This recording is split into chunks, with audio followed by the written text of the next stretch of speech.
agrimensura y también unos rudimentos de historia y geografía, especialmente de España, decía, y nociones de física e historia natural. Pero se establecía que para la enseñanza general de las niñas se omitirían las nociones de agricultura, industria y comercio, quien nos mandaba ahí allí a aprender esas cosas, así como las de geometría, dibujo lineal y agrimensura, y las de física e historia natural, que serán sustituidas todas ellas por labores propias de su sexo. Ya saben ustedes de dónde viene entonces esa consideración que todavía en el siglo XXI nuestro alumnado, cuando nos hacen las fichas de principio de curso, ponen profesión de la madre, no, o peor, no trabaja. Bien, que es la otra. Lo que quiere decir que ejerce ningún trabajo en particular, que quiere decir como ejercer todos los trabajos en general según su sexo y su condición social, no lo olvidemos. Bien. Entonces, en definitiva, bueno, la ley Moyano hace también otra cosa, que es dar a la Iglesia la posibilidad de que intervenga en dos aspectos fundamentales. Uno, la enseñanza de la doctrina cristiana, que está en manos de los párrocos y que van a las iglesias, públicas o privadas, esa distinción es inaceptable. Ven ustedes como cuando no interesa la distinción público-privado es inexistente. Otra cosa es cuando a la violencia interesa llamarle doméstica, esa es otra cuestión. Y cuando, intervenían en esto y también en la determinación de la gratuidad. Es decir, para que un alumno o una alumna recibiera enseñanza gratuita, tenía que ser el cura párroco el que certificara que efectivamente era, con esa expresión tan expresiva, valga la redundancia del castellano, pobre de solemnidad. Si no, no había acceso a la gratuidad en la enseñanza. Bien. En este contexto jurídico es en el que las mujeres se tienen que educar y se les dice además que la educación es el arma que tienen para llegar a acceder al ejercicio de los derechos de la ciudadanía. Evidentemente las lagunas son tremendas y entonces surge toda una literatura que está injustificablemente desdeñada como documento histórico, como documentación histórica por la historiografía oficial y por la historiografía tradicional, digo injustificablemente pero no inexplicablemente desdeñada, que es las revistas femeninas. Las revistas femeninas cuya devaluación para la historiografía tradicional y académica viene dada no tanto por su contenido, cuanto por el sujeto destinatario de esas revistas, que son las mujeres. Entonces, como los destinatarios están devaluados, pues, en fin, la propia documentación también participa de esa devaluación. Y, en definitiva, una devaluación que tiene que ver con el hecho de la no consideración de las mujeres como sujeto histórico y el enfoque persistentemente androcéntrico de los estudios historiográficos tradicionales y academicistas. Bien. En todo caso, como digo, las mujeres deberán intentar, o la sociedad bien pensante cree que debe intentarse, hacer frente a esas lagunas en educación y en instrucción que las mujeres tienen. Y entonces surge toda una serie de revistas femeninas, como digo, en las que es absolutamente interesantísimo a bucear y a las que se puede acceder con un clic del ordenador, que esta es otra cuestión. Les recomiendo de verdad que entren ustedes en el servicio de la hemeroteca digital de la Biblioteca Nacional y todas estas revistas se pueden consultar en el ordenador de su casa con total tranquilidad. Y hay una serie de escritos destinados a las mujeres verdaderamente interesantes. Por ejemplo, en el álbum de la familia del año 1866 se habla de que la educación de la mujer es nada más y nada menos que la base de la instrucción de los pueblos. Y aquí viene una cuestión que me resulta interesante también para comentar y reflexionar sobre ella. Todo el proceso por el que se habla de educación y de instrucción como términos sinónimos referidos a las mujeres sin mucha, sin mucha precisión, porque todo esto también tiene que ver con la devaluación de la persona que recibe estas reflexiones, que eran las mujeres. Entonces, no ponían tampoco mucho cuidado en afinar los conceptos, en aclararlos, en definirlos. Y se dicen cosas como estas, como que la educación de la mujer es la base de la instrucción de los pueblos, como digo, y luego después se añade en que esa es la verdadera revolución, que ya no hay hombres que defiendan que la mujer deba ignorarlo todo y que esa ignorancia es, dice, la base de la infelicidad doméstica. Y aquí ya tenemos una segunda elemento de reflexión, es decir, educar a las mujeres, pero educarlas para que construyan la felicidad doméstica. Por lo visto, esa era su mayor aportación social, como hemos dicho, desde el punto de vista de esa construcción segregadora que es la del ángel del hogar. En fin, la mujer debe instruirse para que sea dulce compañera del hombre y desempeñe el papel en las sociedades modernas. Y hablamos de la sociedad moderna como ese talismán ilustrado que tantas trampas tiene y que sería, decían algunos de estos pensadores, de una niña ilustrada, de una niña educada en la indiferencia religiosa, de manera que ya vemos cómo el concepto de educación se va de alguna manera concretando. Y por si no quedara claro el asunto, al final del número que estoy comentando se recomienda que se regale la perfecta casada de Fray Luis de León a las mujeres, con lo cual ya queda claro de qué estamos hablando cuando hablamos de educación, porque es muy importante cuando se lee la revista femenina, además, ponerla en conexión con la publicidad, porque ahí los mensajes se aclaran y se refuerzan ya sin lugar a dudas. Había otra revista que se llamaba La Violeta, es que los nombres también son interesantes. Había otra revista que se llamaba La Violeta, que era del año 1862, se empieza a publicar en 1862. Era una revista hispanoamericana, y de ámbito realmente hispanoamericano, como se decía entonces, pero acabó siendo libro de texto. Por tanto, fíjense ustedes cómo hay ese trasvase de competencias a la hora de educar a las mujeres entre estas revistas y las propias instituciones educadoras, ¿no? Y entonces se acabó siendo libro de texto en el año 64, pero ojo, no un libro de texto cualquiera, sino un libro de texto para las escuelas normales de maestras y para las escuelas superiores de niñas. Tenía el subtítulo de Instrucción primaria, educación, literatura, ciencias, labores, salones, teatro y moda. O sea, todo. Pero, insisto, todo lo que deberían saber determinadas mujeres. Todas estas palabras lo que hacen es poner los límites para ese ámbito de exclusión en el que se pone y se les mete a las mujeres permanentemente. Bien. Por si no quedara claro, se dice nada de análisis sociales que empequeñecen el espíritu. Estamos hablando de cómo se va redondeando esa idea de qué es ser educadas o qué es ser instruidas. Nada de ofrecer a su ojo los raquíticos cuadros realistas que buscan con afán los innovadores en nuestra época transitoria. Y supuesto que el progreso es el ideal de lo bello y lo infinito, busquémoslo de antemano a través de ese cielo azul donde reside. Yo aquí le confieso que después de 32 años ejerciendo básicamente de comentadora de textos, esto para mí es un arcano. O sea, el progreso es el ideal de lo bello y lo infinito y dice, y busquémosle de antemano a través de ese cielo azul donde reside. Bien, con mucha dificultad he creído entender que las palabras primeras se refieren quizá al romanticismo en la literatura y a cómo en ese momento se iba abriendo paso entre los románticos tardíos en la idea del realismo. Bueno, bien, pero ¿de qué habla cuando habla del progreso que hay que buscarlo en el cielo infinito? Hagan ustedes un ejercicio. Imagínense en un discurso dirigido a hombres que hablara en estos términos. Pues vale, pues eso. En fin, una entelequia, en definitiva, lo del progreso para las mujeres. En definitiva, aparece y se configura a través de este proceso educador, por varios medios, por muchos mecanismos, se aparece y se configura esa idea de la mujer como ángel del hogar. Dice uno de los escritores, ustedes mujeres sean buenas ya que son tan bonitas. Esto que me hace mucha gracia. Y es un proceso además en el que se juega con la idea de instrucción y con la idea de educación en términos sinónimos, aunque no eran exactamente sinónimos. En fin, ahí he marcado algunas de las diferencias. Y aparece en el horizonte un nuevo adjetivo para decir que las mujeres tienen necesidad de, porque a las mujeres, ojo, no se les define como educadas y como instruidas y como ilustradas, se les define como que necesitan, es decir, en estado permanente de carencia, necesitan ser educadas, necesitan ser instruidas e ilustradas. Bien, pues vamos a irnos ya entonces al concepto de ilustración. El concepto de ilustración supone o no, es decir, la mujer ilustrada, supone o no una alternativa a esa construcción hegemónica de raíz ilustrada, insisto, que es el ángel del hogar.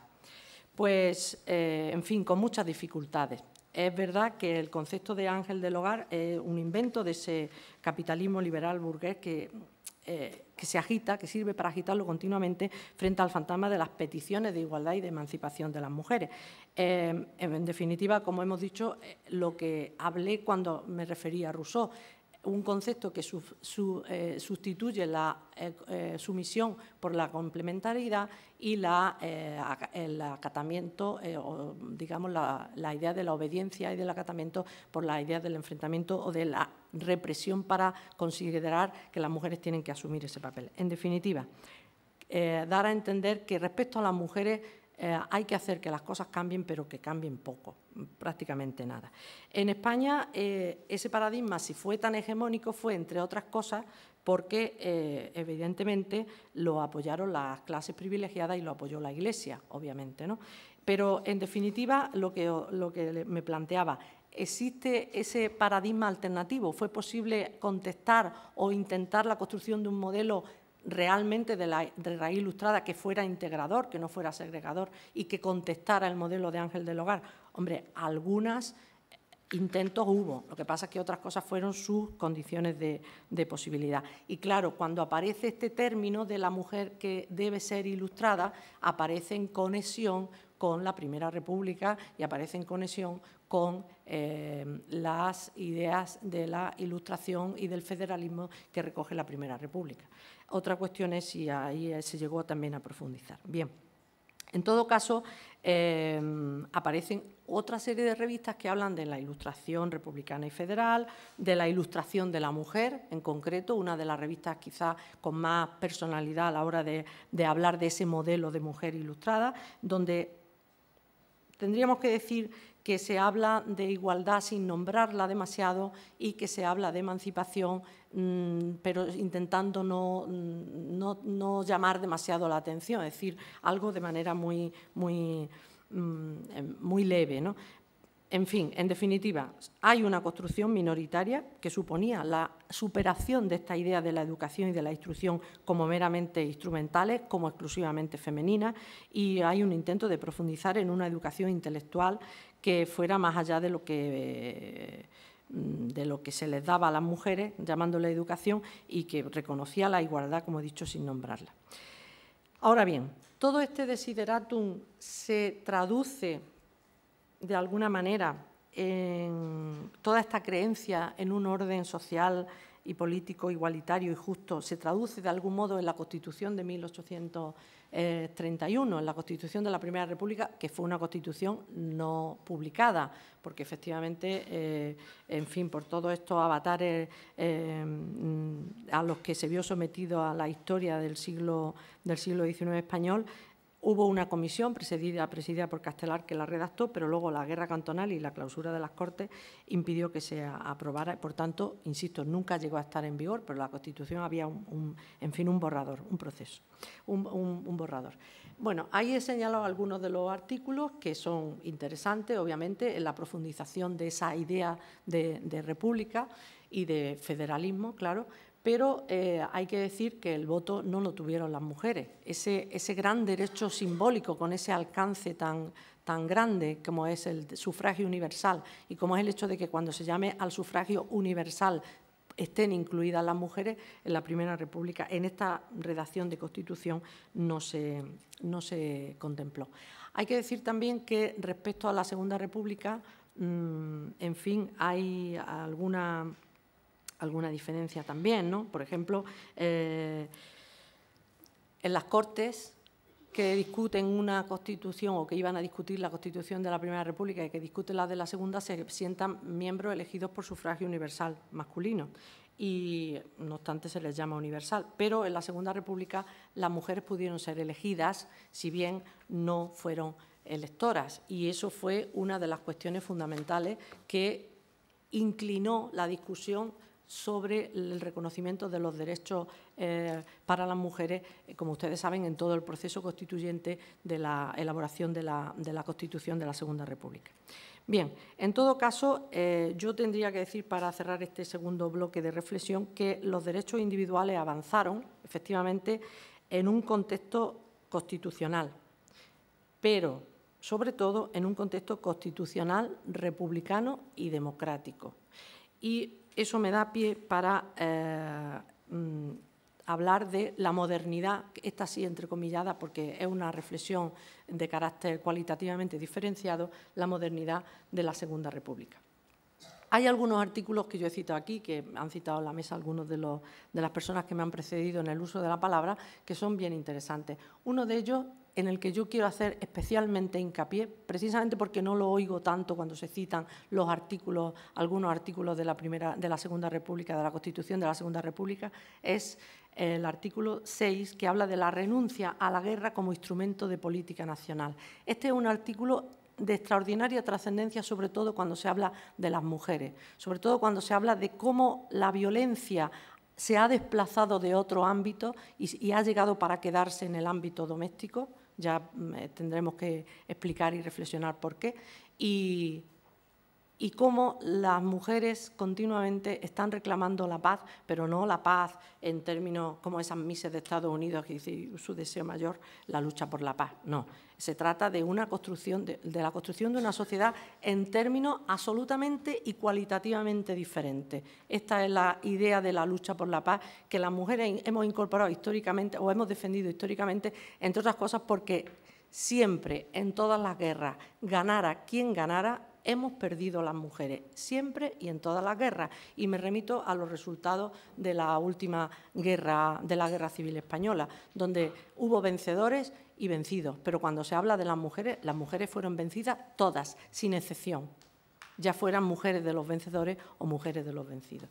Bien, en todo caso, hago hincapié en ese artículo 6 especialmente y también en el hecho de que, efectivamente, como se ha dicho aquí también, la Constitución de 1931 abre la puerta al reconocimiento y al acatamiento de las normas universales del derecho internacional, ¿no? O, en fin, a acabar definitivamente con la desigualdad en el artículo 25 o a conseguir ese derecho al sufragio universal, verdaderamente universal, etc. En cuanto a la educación, que ha sido el otro elemento de reflexión que he venido presentando ante ustedes, hay que decir que la Constitución del 31 habla de la palabra cultura, es decir, no estamos hablando ya de educación, de instrucción o de ilustración para las mujeres o para los ciudadanos hombres. Estamos hablando del concepto de cultura que, como veremos ahora, cuando se aplica a las mujeres por parte de algunos elementos republicanos y de la República del periodo del 1931-39, se habla con un proceso bastante más integrador y menos segregador del que se utilizaba para hablar de las ilustradas o de las instruidas. Bien, paso entonces a toda esta cuestión de la educación en la Constitución de 1931 y lo enfrento con cómo interpretan las fuerzas reaccionarias, patriarcales y conservadoras, identificadas en todo ese conglomerado de partidos y partidillos y coaliciones de la derecha, por ejemplo, el tema del derecho al voto y de la igualdad de derechos que reconocía la Constitución de 1931 a las mujeres. Frente a una mujer republicana, como he sintetizado ahí, que era culta y moderna, y ahora aclararé un poco estos términos, ellos reivindican en una revista femenina que les recomiendo que no se pierdan porque es interesantísima, que se llama Ellas. La revista la dirigía José María Pemán y surge inmediatamente después de la aprobación de la Constitución de 1931 y en esa revista a las mujeres se les define como portadoras de aromas. Hay que ver el daño que nos han hecho a las mujeres las metáforas, portadoras de aromas. Esa identidad, de nuevo, segregada respecto al varón. Se habla de que en esta hora presente, se refiere a la hora presente de 1931 o 32, en esta hora presente la mujer está llamada a salir a la arena pública. Ven ustedes como las fronteras de lo público y lo privado cada vez que es necesario porque lo exige el guión, diríamos, si fuera un artista de cine, porque lo exige el guión, se saltan sin ningún problema y entonces la mujer aparece aquí como enfermera, como curadora de los males de España. Los males de España que no son ni más ni menos que España ha dejado de ser monárquica y es republicana y que tiene una Constitución, ¿no? Que reconoce el principio de la igualdad casi por primera vez en términos legislativos. Y se dice que efectivamente la mujer puede y debe participar en política, ahora que nos interesa traerla a la arena política. Pero ojo, la piedra clave, el punto de inflexión para diferenciar a las mujeres portadoras de aromas de las mujeres republicanas modernas y cultas es el tema de la feminidad. Es decir, se va construyendo una manera de estar en el espacio público que es como crear una burbuja de excepción en la que las mujeres, mediante el sometimiento de ellas y de sus cuerpos a una serie de reglas, llevan el hogar allí donde van. De manera que el espacio de excepción lo portan con ella, en la situación de excepcionalidad la portan con ella allí donde va. Y a eso, de nuevo las metáforas, se le llama por parte de esta derecha y de estas fuerzas patriarcales conservadoras, feminidad. La feminidad que no es ni más ni menos que la desigualdad y la diferenciación de derechos. Y hay, aunque ya Carmen me ha dado un primer toque de atención, no me resisto a leer, por Dios, Carmen, déjame, no me resisto a leer unas palabras del señor Víctor Pradera en torno a la feminidad. Claro, este señor ha dicho bu porque sabe quién es Víctor Pradera. Don Víctor Pradera era un carlista tradicional, socio de Acción Española, diputado en 1933 y vocal durante la Segunda República del Tribunal de Garantías Constitucionales. No era una persona que pasaba por allí. Pues este señor en esta revista femenina escribe sobre la esencia de la feminidad y dice que la esencia de la feminidad radica en el hecho de que la condición femenina no supone inferioridad ante el derecho, dice, sino elemento de diferenciación ante él. Y dice cosas también como que los derechos de la ciudadanía o individuales pueden ser desiguales como exigencia de la naturaleza orgánica de la sociedad en los diversos seres humanos y, por tanto, en el hombre y en la mujer. Bueno, pues eso es lo que opinaba el vocal del Tribunal de Garantías Constitucionales en la Segunda República. Bien. En fin, que el rasgo constitutivo de la feminidad, como digo, viene a ser el de la diferenciación en cuanto a los derechos y el de la desigualdad.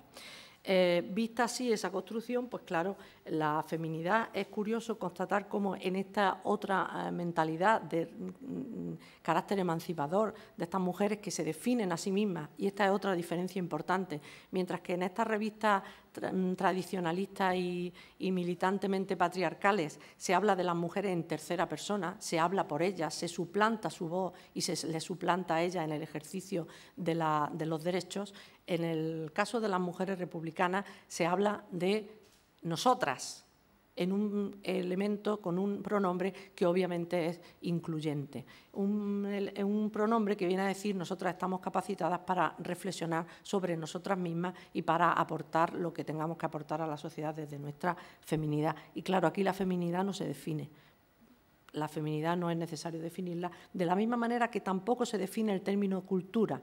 Y para poder constatar, les remito a otra revista femenina absolutamente interesante que se llama Cultura Integral y Femenina, una revista en la que escriben pues, desde Clara Campoamor hasta un montón de mujeres que construyeron o sea que aparte de luchar por la consecución de la igualdad en términos jurídicos, lucharon por construir una mentalidad que sustentara y que hiciera posible el ejercicio de esos derechos, ¿no?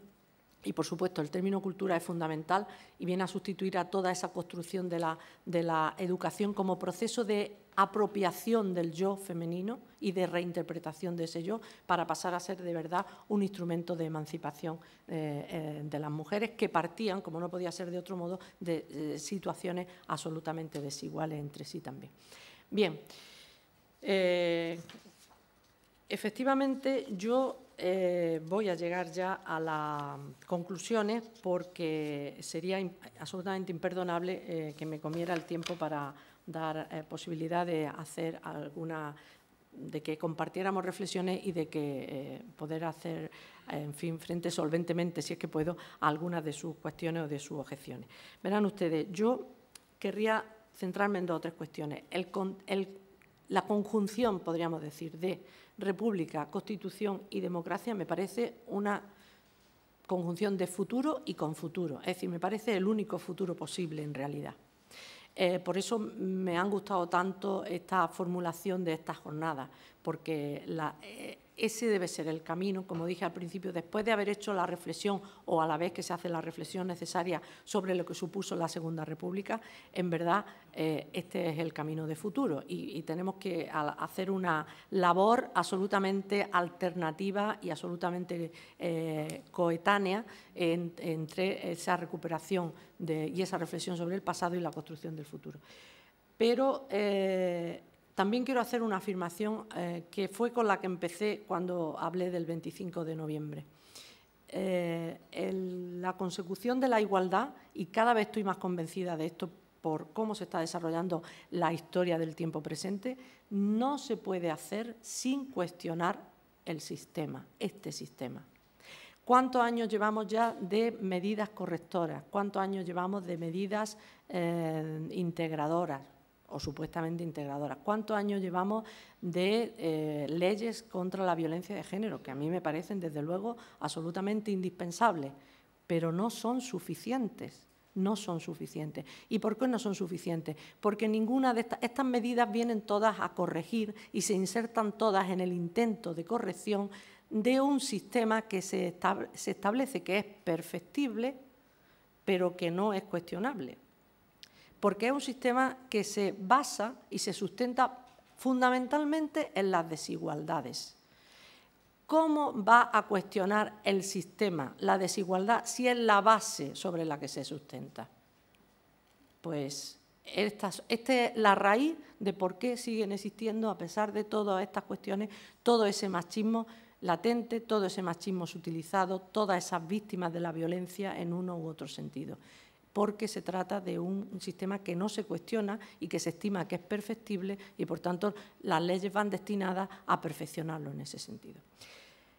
Claro que insisto también, por tanto, en que luchar contra la discriminación es muy importante, porque nosotros ahora no tenemos, aparentemente por lo menos, y desde el punto de vista de la legislación vigente, no se dice claramente que el sistema sea desigual, que sea desigualitario. Pero insisto en que la discriminación es el modo en que se manifiesta la desigualdad cuando se dice que la igualdad jurídica se ha conseguido. Y discriminaciones hay a mogollón, y perdón por la expresión. Y hay muchas porque no solamente perviven las discriminaciones clásicas, sino que se han sumado por mor del mercado, que es el nuevo tótem, el nuevo dios, lo nuevo sagrado, la nueva construcción de lo sagrado, que ha venido a sustituir a la construcción no menos sagrada, todo hay que decirlo, de la razón. El mercado está propiciando la aparición de nuevas discriminaciones en función de nuevas desigualdades en función de otros criterios que tienen que ver, como digo, con esa nueva construcción de lo sagrado. Y uno de los elementos que se está afianzando es justamente la profundización en la dicotomía público-privado. Fíjense ustedes el daño que nos está haciendo a las mujeres en particular y a la sociedad en general que a la violencia se le llame doméstica. Se sigue estableciendo como un espacio sometido a continuo estado de excepción y, por tanto, de suspensión de los derechos y de las garantías, el espacio de lo privado, el hogar. Y les recuerdo que las mujeres seguimos siendo las habitantes por antonomasia de ese espacio, de ese ámbito de exclusión y de ese espacio de reclusión que es lo que es verdaderamente el hogar. Y, por último, me parece razonable que desde el republicanismo, que desde el federalismo, se aborden modelos de construcción de sociedad que sean inclusivos. Y quiero hacer hincapié tanto en inclusivos como en modelos, es decir, en plural, porque es la única manera, me parece a mí, que hay de tener futuro. Como dicen algunas feministas, a los republicanos convencidos, que somos muchos, y a los que creemos que la República es tiene posibilidades de futuro, hay que recomendarles que sean tan valientes y tan rebeldes como las feministas, pero que no sean tan ingenuos. Del feminismo, el republicanismo creo que tiene y debe aprender mucho, y es interesante que pensemos que la sociedad no está construyendo sobre el vacío y que se tomen en cuenta, por tanto, estas aportaciones tanto clásicas como modernas del feminismo. Muchas gracias y estoy a su disposición.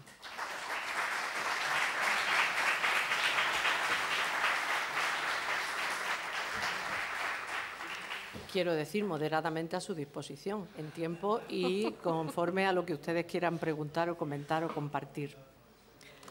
Bueno, pasamos a hacer preguntas.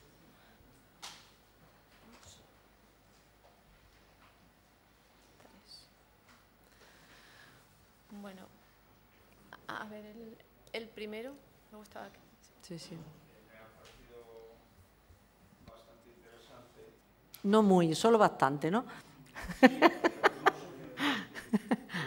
algún espacio ha dejado usted en hueco? Y es el de los medios de comunicación. Es decir, si todos esos intentos institucionales de corrección, las campañas y sobre todo, por ejemplo, estos días, alrededor del 25 de noviembre y tal, no quedan en buena parte desmontadas esos intentos con campañas y con todo Una por una. por los medios de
Brevemente voy a intentar una por una.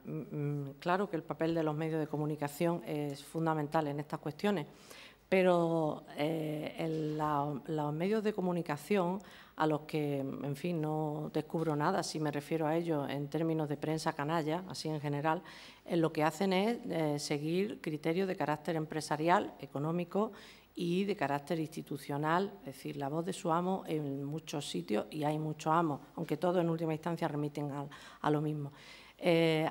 Peor que las campañas o las informaciones sesgadas de los medios de comunicación son las campañas institucionales, que ocultan verdaderamente o que se apropian de unos determinados conceptos y que los pervierten.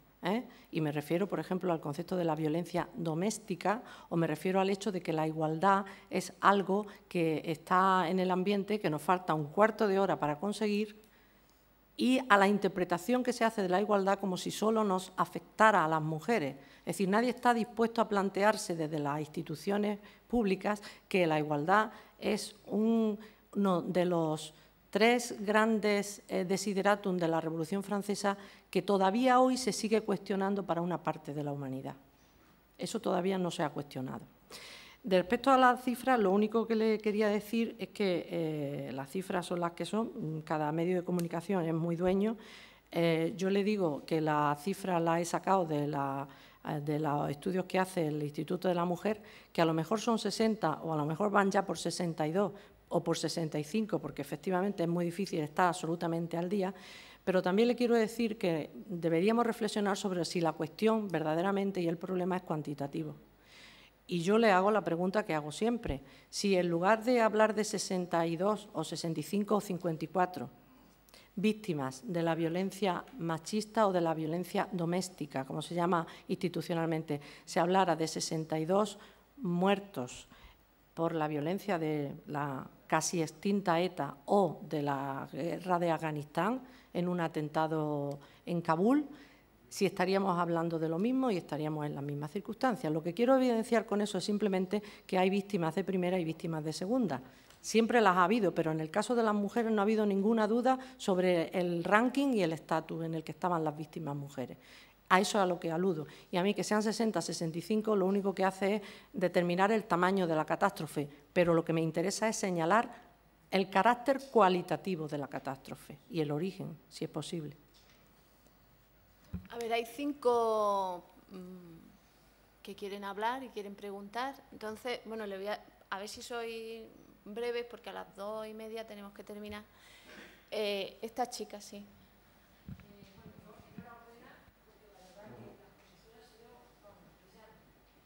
Muchas gracias.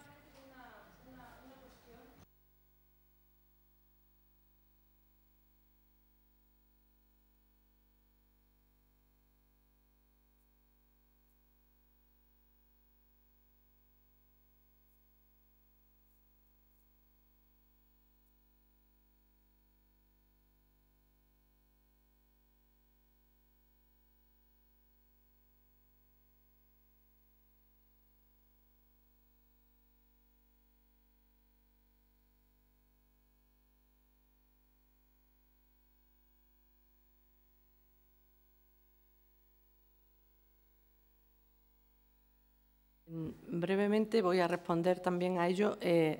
Precisamente mi trabajo de investigación sobre las mujeres y la guerra civil y la posguerra hasta el año 58 en relación con los juicios que sufrieron las mujeres en los tribunales militares establece claramente, digamos, este aspecto que yo he señalado y el que acaba de señalar usted. Es decir, por una parte hubo en términos generales, en términos universales, hay una afirmación que yo creo que se puede hacer sin temor a equivocarnos, y es que el desenlace de la guerra civil, el proceso que llevó a la guerra, o incluso a la mal llamada guerra, como ustedes saben que ya hasta ese término se cuestiona, y el asunto de cómo el desenlace que tuvo para las mujeres, creo que podemos afirmar que, evidentemente, en la medida en que se estableció una legislación como la republicana de la Constitución del 31 fue sustituida por la legislación de la dictadura franquista,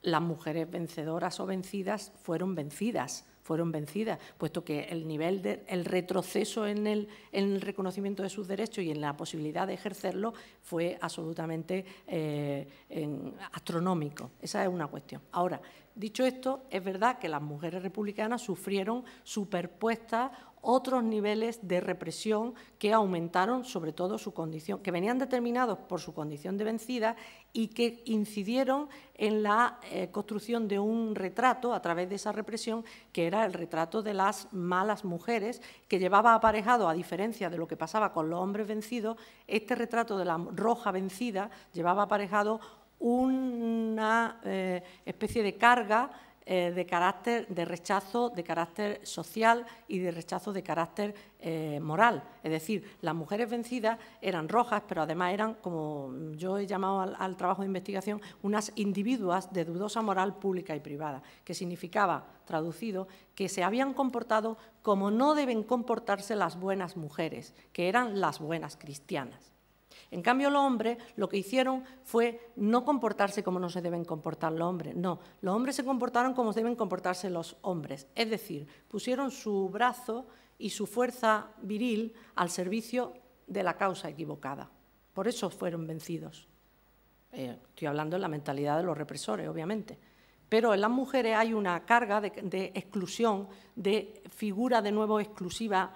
Las mujeres republicanas, la República, en opinión de los represores, le había dado alas, y esas alas hubo que cortárselas, cercenando sus derechos, pero además recuperando y redibujando un retrato en negativo que era el de las malas mujeres, caracterizado por ser esas individuas de dudosa moral pública y privada. Ese es el matiz, efectivamente, diferenciador. Bueno, ya no se cogen más palabras, ya hay suficiente y el tiempo también apremia. Y esta señora de aquí, sí. Yo quería dar las gracias porque yo me he encontrado esta ponencia y me ha sido muy grata. Y me ha sido por algunas cosas, sobre todo porque yo creo que cuando pasamos por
Bueno, pues muy interesante su reflexión, muchas gracias. Yo le iba a decir, a propósito de lo que estaba usted hablando, que en el mundo de la educación y de la educación de los chicos y chicas jóvenes en el que me muevo, Fíjense cómo ese proceso de esa incidencia de los mensajes, de los medios de comunicación, del no dar pie a la profundización y a la reflexión sobre determinados conceptos a los que hablaba usted, en definitiva, esa perversión está dando lugar a que en la última encuesta del Consejo Escolar de Andalucía, que por cierto tiene sede aquí en Granada, la sede aquí en Granada, el último informe que se ha hecho sobre la coeducación en los centros públicos de enseñanza, los chicos contestan que una chica le imponga su criterio es un acto de violencia.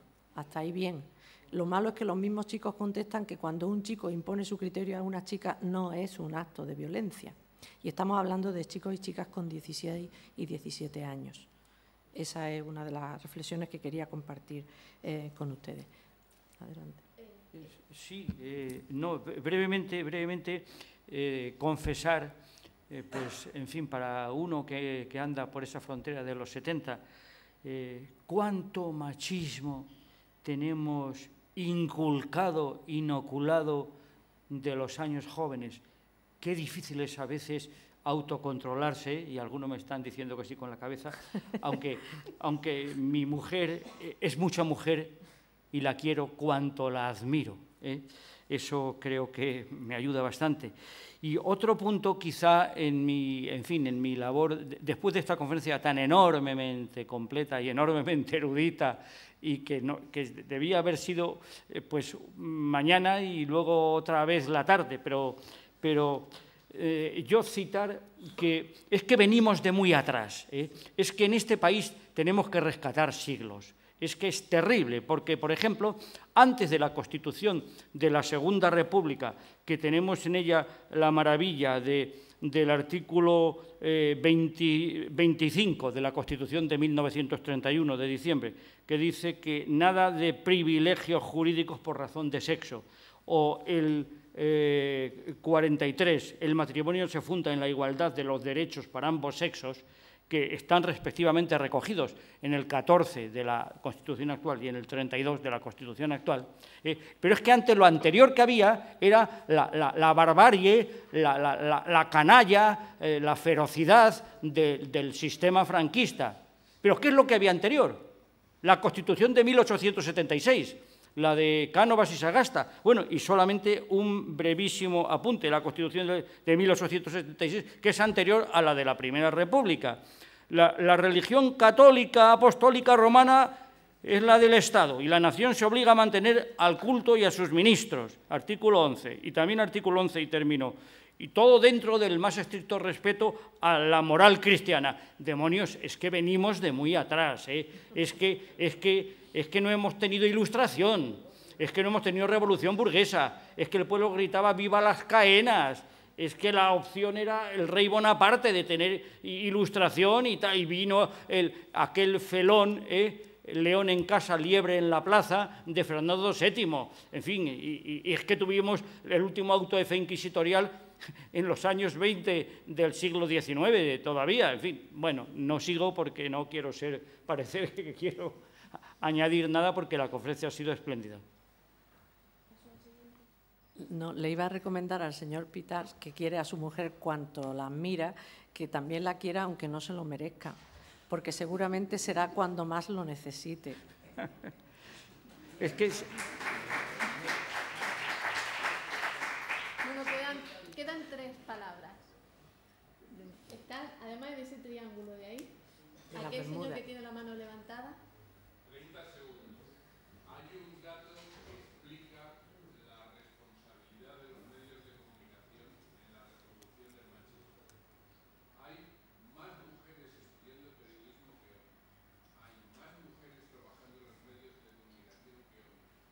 Pero la inmensa mayoría de los profesores y los decanos de las facultades de ciencias de la información y de los directores de los medios de comunicación y de sus servicios informativos son hombres.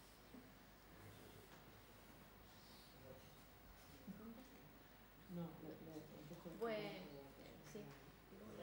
sí, a ti te toca. Sí, comentaba nuestra excelente ponente, que ha sido maravillosa la ponencia que ha hecho,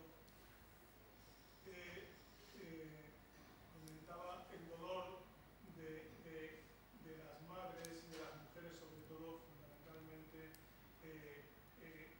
ocasión de las guerras, que eran las que más sufrían.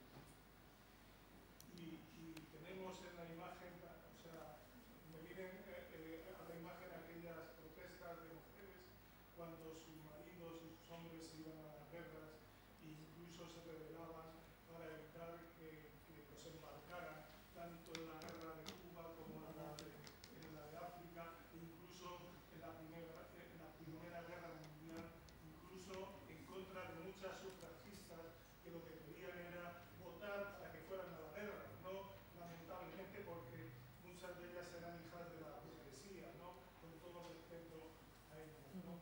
Y bien, se ha avanzado mucho en el tema de la igualdad y bueno, yo lo que me preocupa es que si solo nos quedamos en la igualdad y no se toman elementos como los que ha expuesto la compañera sobre la propiedad o sobre la función de los medios informativos, como comentaba el compañero Martín Beden, incluso el poder de la justicia para poder equilibrar eso, lo que nos lleva, creo, es que esa igualdad lo que hace es reproducir los roles machistas en las mujeres y lo hemos visto ya, o lo vimos con la Margaret Thatcher, o lo vemos aquí con la Chacón que manda a la gente a la guerra, ¿no? O lo vemos con la Clinton, no bombardeando países o interviniendo. O sea, que creo que esa igualdad, si nos quedamos en eso, lo que nos puede llevar es a reproducir los mismos roles, simplemente. Sí, sí, ya termina ella. Brevemente, porque ya es un poco tarde, quiero felicitar a la ponente, por supuesto, y alegrarme de que tengamos colegas como ella que esté trabajando en la enseñanza secundaria y que apueste por la educación, en la igualdad de oportunidades para hombres y mujeres. Quería hacer una referencia a una de las transparencias que ha puesto, donde recogías los ámbitos del conocimiento que en la ley Moria no se recogían para las mujeres. Uno de ellos era, casi exclusivamente creo, el de que podían estudiar pintura, podían estudiar idiomas y también podían aprender a tocar instrumentos musicales. Hay que explicar un poquito eso, porque realmente tampoco es que se trate de un ámbito de libertad concedido a las mujeres, porque resulta que lo que se pretendía fundamentalmente es que aprendieran a pintar como adorno decorativo de las casas de hogar, que aprendieran también música para, digamos, administrar las reuniones sociales que se producían en el ámbito de las festividades burguesas, etcétera, y nada más, porque lo real y cierto es que después las mujeres artistas han desarrollado tareas en el ámbito de la cultura, de la escultura o de cualquier otra, han sido invisibilizadas históricamente y no han aparecido nunca en los libros de historia. Esa es la realidad.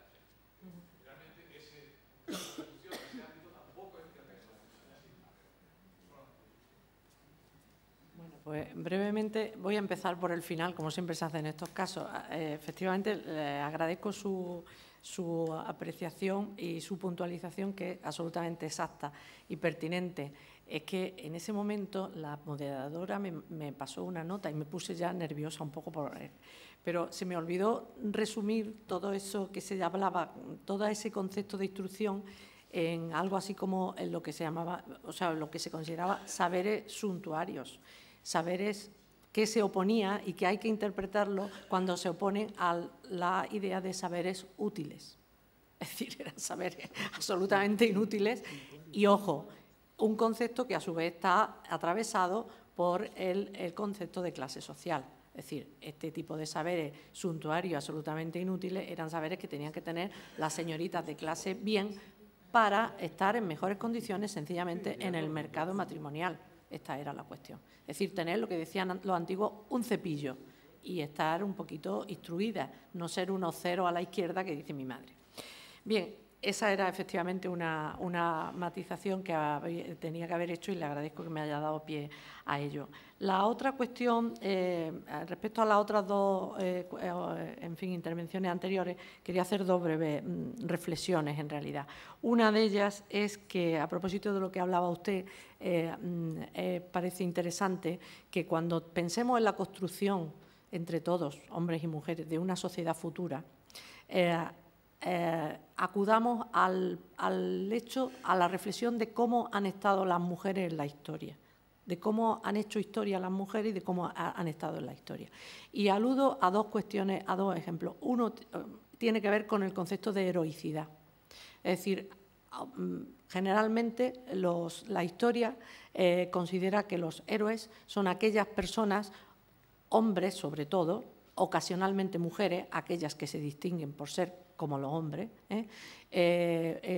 aquellas personas, como digo, que no les ha importado perder su vida por defender un ideal. Esa es la idea de héroe que se asienta históricamente como, digamos, construcción hegemónica. Sin embargo, cuando las mujeres están en la historia y cuando hablamos de heroína, es frecuente que tengamos que aludir a otro modo de practicar la heroicidad, que consiste justamente en conservar la vida, no en perderla, sino en conservar la propia vida para conservar la vida de los otros. Ese es habitualmente el modo en que hombres y mujeres, digamos, desde el punto de vista de la heroicidad, están en la historia. Y esa es la razón por la que las mujeres, que consideran un concepto de heroicidad y desprecia absolutamente el otro, no están en la historia o no estamos en la historia. O como dicen mis alumnos de segundo de eso y mis alumnas, dice, profesora, vosotras estáis en la historia, pero estáis metidas en un recuadrito, que como metáfora tampoco está mal.